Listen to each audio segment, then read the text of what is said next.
I think he can. I have faith in our system. I have faith in the fact that his team was allowed, his defense team was allowed to be a part of jury selection like every other American citizen. I believe that he will be able to get a fair trial in Minneapolis. As a matter of fact, we know that the Boston bomber got tried in Boston, and there was no change of venue. So I don't see why there would be one necessary here, and I believe that he will have all of the rights that any other American citizen is afforded in a court of law.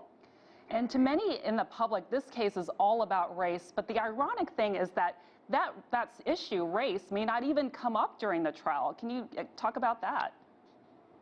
Yeah, I certainly think that there's an implicit element of race in this, and I think in some cases explicit. I think that people may not want to talk about that. I think that both sides are going to try and avoid that as a subject, thinking that it could backfire amongst the jurors. But the fact is that we know what we saw. We know that we saw a man, a black man, for 8 minutes and 46 seconds being killed, and that is exactly what the Hennepin County medical examiner said, is that this was a homicide. So I think that there's no question that race played a role in this. I think that both sides are going to avoid the subject of race because they know that it could backfire with the jury. And Jason, Dan mentioned in that story before you the makeup of this jury. What do you think of the diversity of these jurors, and how might this factor into this trial, do you think?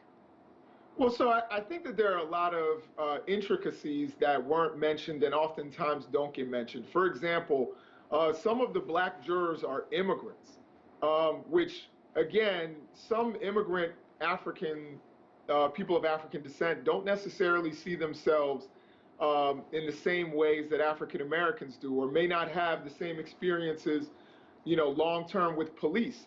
So I think that there are some intricacies there that could work actually in in Derek Chauvin's favor, even though that the trial seems diverse.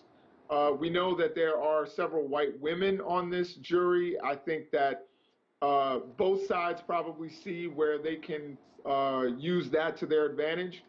I think that one of the things that Chauvin's defense is going to try and do is they are going to implicitly play the race card. They are going to say, here was a big, tall, scary black man. And they're going to try and impress that upon these white women jurors in order to sway them. So I think that you will see race in this trial. It just won't be explicitly mentioned. Jason, one last question really quick. This trial will be televised. It's not often that happens. What is the significance of that? Well, I think it's important. It's one of those big cultural moments. I can certainly remember the OJ trial, which was televised. And I think that Americans want to know where we stand on these issues. We actually watched a man die in front of us. And we want to see how black lives are valued in this country. And we saw 3 minutes, a man with his knee on another man's neck while he was unconscious for 3 minutes. I think that this is so important and it will tell not only about policing and police accountability, but how we value black lives. And I think Americans want to see this on both sides, and it's going to be an important cultural moment.